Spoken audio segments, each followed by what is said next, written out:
బాధతో తమ్ముడి మరణం చూశాను. ఈరోజు నా జీవితంలో ఎవరూ లేరు. నేను సాధించింది ఏమీ లేదు. కనీసం నేను చస్తేనైనా నా పిండం కాకులకు ఆహారంగా పనికొస్తాను.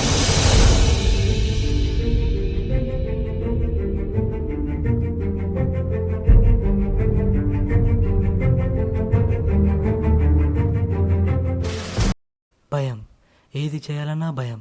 నేను పిరికివాడిని బాసు, అది తెలిసి కూడా ఏదైనా చేద్దామంటే మళ్ళీ భయపడేవాడిని. యాజ్ ఇట్ ఈస్గా మా నాన్న కూడా ఇలాగే రియాక్ట్ అయ్యేవారు. అరే ఆగరా రే, అరే ఆగరా ఆగరా రే. ఏంటి కామెడీయా? నేను వెళ్ళేది ప్యారడైజ్ బిర్యానీ తిన్నాను కాదు, నా ప్రాణాలు తీసుకోవడానికి. అయితే నన్ను నీతో పాటు తీసుకెళ్ళు.